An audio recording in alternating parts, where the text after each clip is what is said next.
I'm Vijay Krishna from MA first year, philosophy. And my topic is Indian knowledge system. Like Indian knowledge system symbolizes an ancient and continuously evolving tradition, shaping India's intellectual, cultural, and spiritual landscape. Like it is all about our like indigenous knowledge and applications of indigenous knowledge.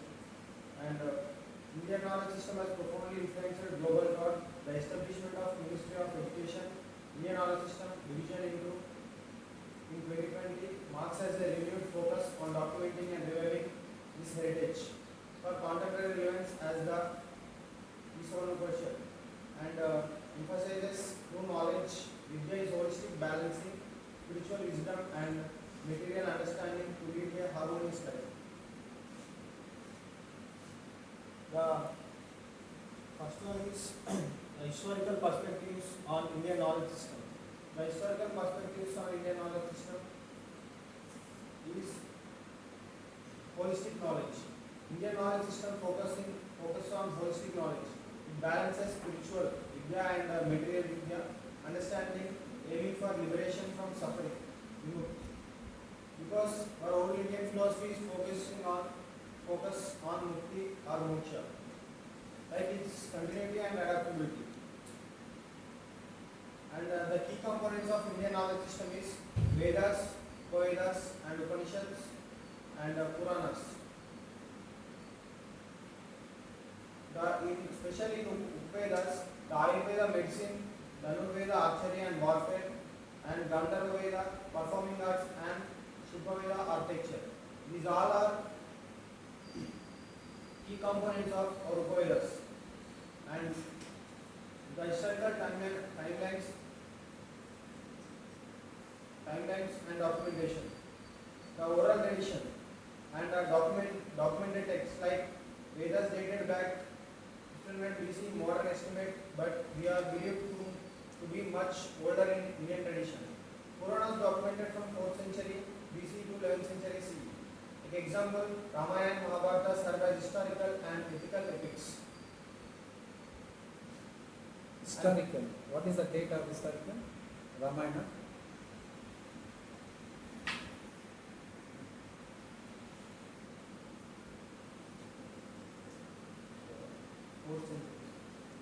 Ramayana as a historical.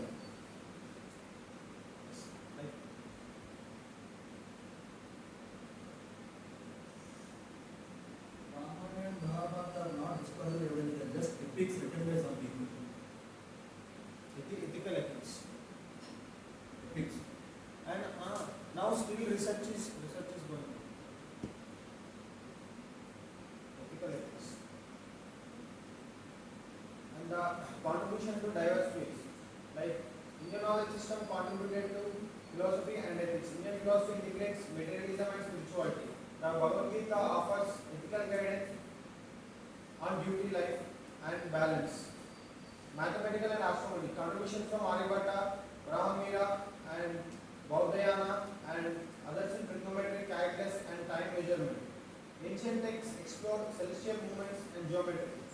Like if we take medicine, Ayurveda, and holistic health sciences texts like Charaka Samhita and Sushruta Samhita.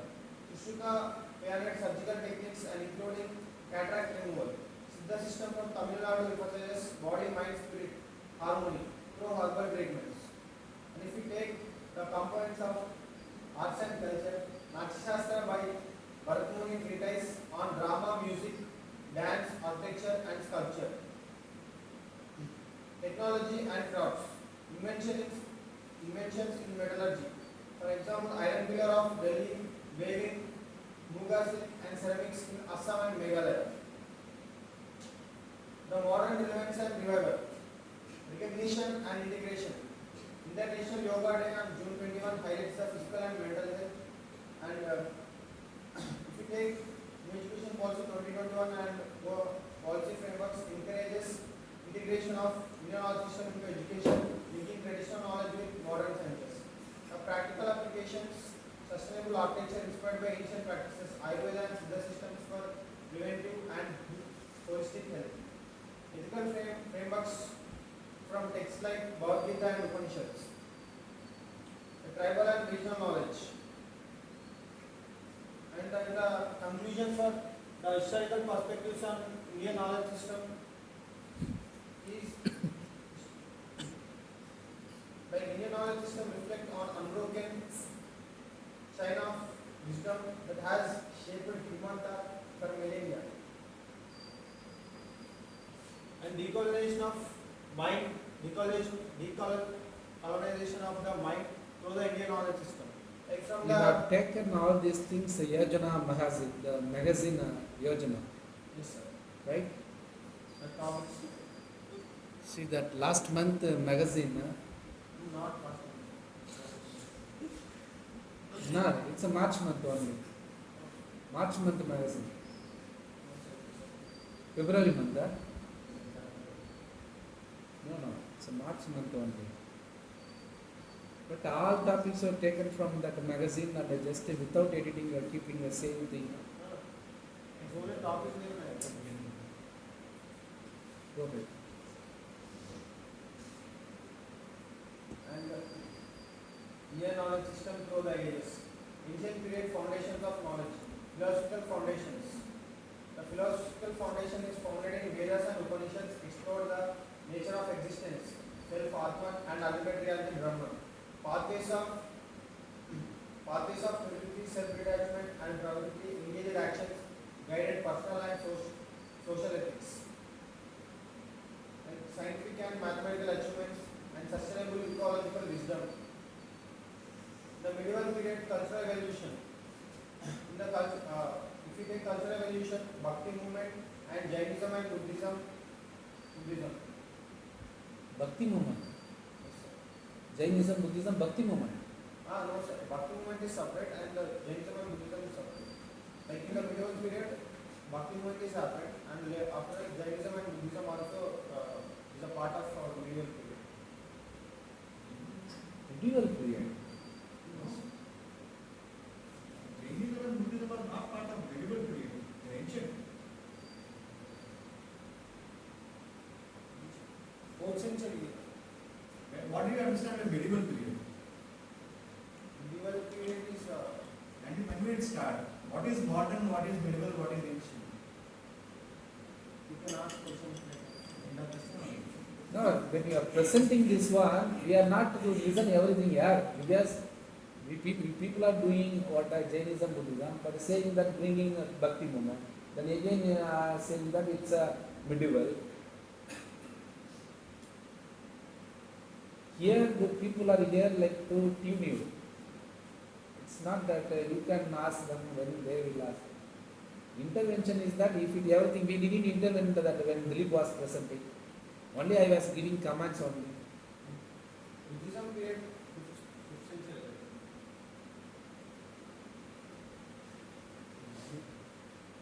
The question is, what is the medieval period? If that is answered, then everything is answered. Like it is time period on the basis of Okay, carry on, this is this.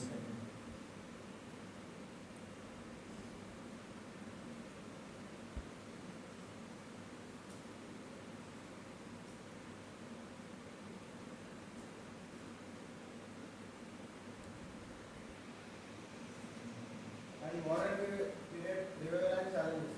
Colonial disruption. Like colonial disruption to Indian knowledge system is made by Macaulay replaced the indigenous education with Eurocentric curriculum. And modern thinkers and philosophers like Swami Vivekananda, Sri Aurobindo, Sarvepalli Radhakrishnan are there. And impact of colonization on Indian knowledge system. Cultural subjugation and economic and educational disruption.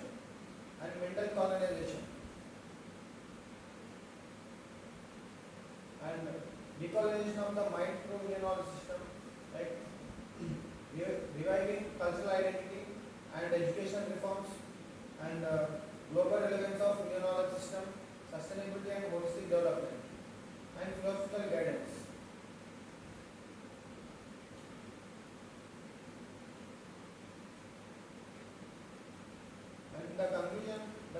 transformation of the Indian mind is not just a reclamation of lost heritage, but a transformative journey towards self-realization and global intellectual leadership. By reviving and integrating Indian knowledge systems, India can foster a sustainable, inclusive, and cultural rooted future. And another thought of it is Guru Shishya Parampara and ethical learning with special reference to yoga system. This can be the Guru Shishya Parampara and ancient Indian tradition embodies the essence of ethical and spiritual learning. Rooted in the Vedic period, this tradition represents the transmission of wisdom from Guru, teacher to Shishya, disciple, teacher to disciple, through a relationship based on trust, reverence, and discipline. And the Guru in Hinduism, a beacon of enlightenment.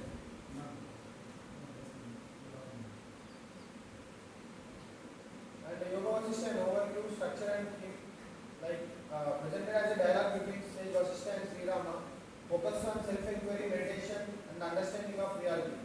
The core teaching liberation through self-realization, detachment from material desires and awareness of life impermanence, unique aspects, emphasis on experiential knowledge over rituals. And moral and ethical learning in yoga system, foundations of ethics and high human qualities and practical application. In practical application, the ethical decision making in daily life, balancing personal growth with societal responsibility. And key lessons from Sage Vasishtha is oneness with supreme consciousness, karma and cosmic order, detachment and self-realization. Contemporary relevance of Guru Shishya Parampara and Yoga Vasishtha is in education. Recently, whoever taking the paper philosophy of technology, the question asked regarding this only, like revival of teacher-student relationships emphasizing respect, ethics and critical thinking. And in the learning learning through artificial intelligence, where the relevance is missing between teacher and disciple. Because of this only ethics and morals is degrading in the students. In leadership, the ethical leadership is inspired by principles of dharma, applications of wisdom and compassion in governance and social welfare.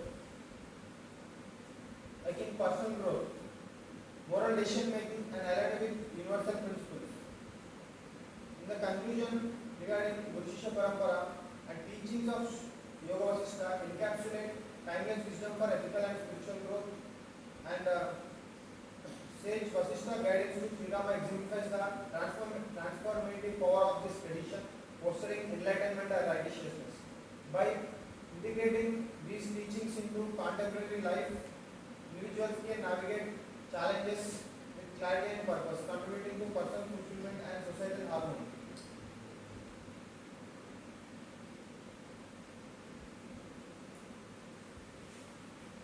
And the topic for emotional intelligence in public administration, a Buddhist approach. Emotional intelligence is integral effective public administration as decisions in the domain impact society at large. Emotional intelligence in public administration. Significance of emotional intelligence in governance. Key components of emotional intelligence for administrators is self-awareness, empathy and emotional regulation.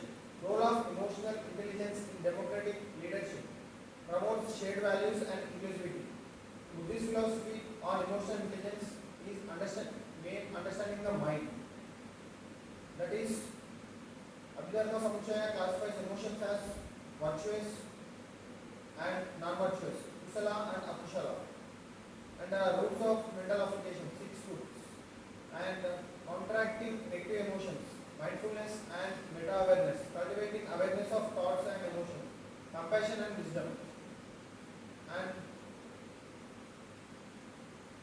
in the conclusion, integrating emotional intelligence with Buddhist approach provides a robust framework for ethical and effective public administration by fostering mindfulness, compassion and equanimity. Administrators can be better serve society while maintaining personal well-being. And Sanskrit as a knowledge system. Role of mnemonic techniques in knowledge preservation, mnemonic innovation, oral tradition, and Bhasha as a universal communication system. and Sanskrit and Vedic philosophy and language.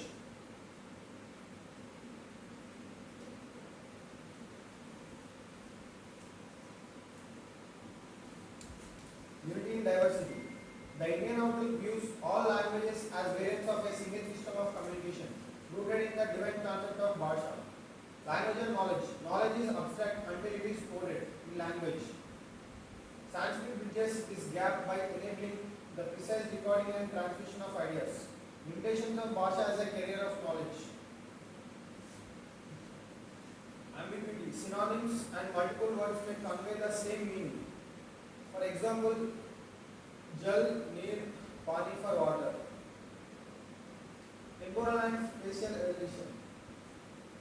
Pronunciation, meanings and usage of words change over time and regions.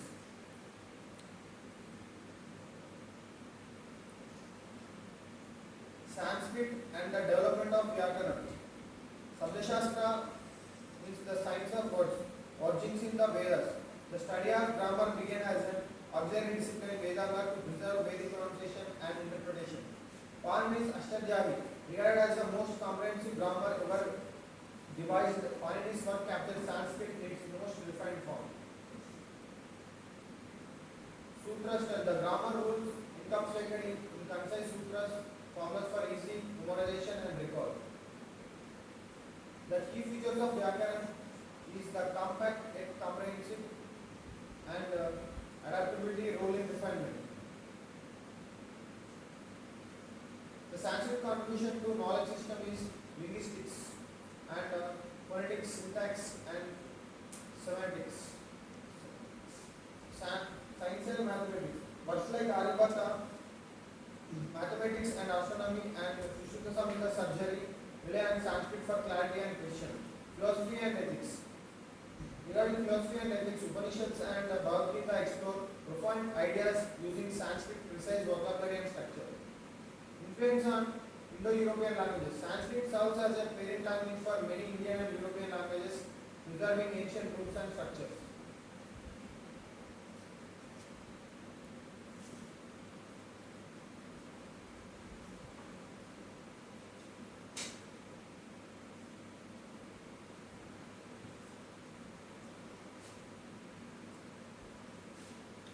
Eco-consciousness through Indian philosophy.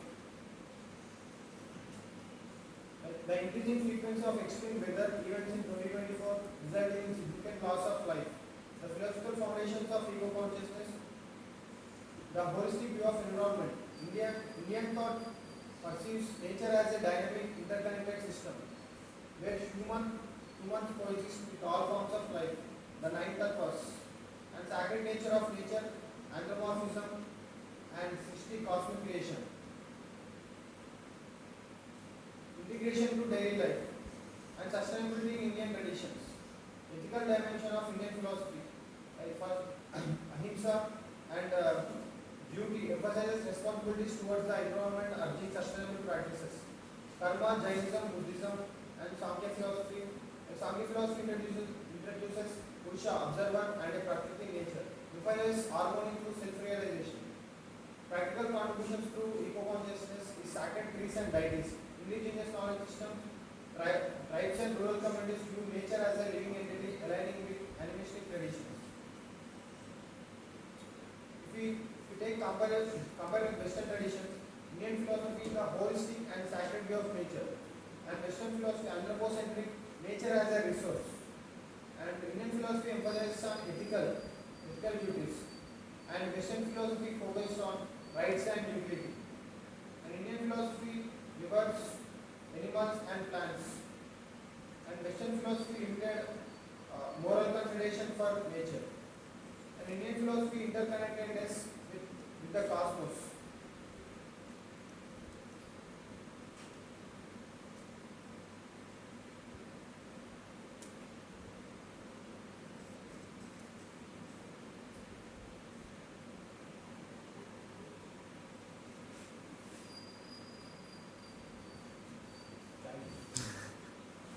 Reference, show the reference. It is only known.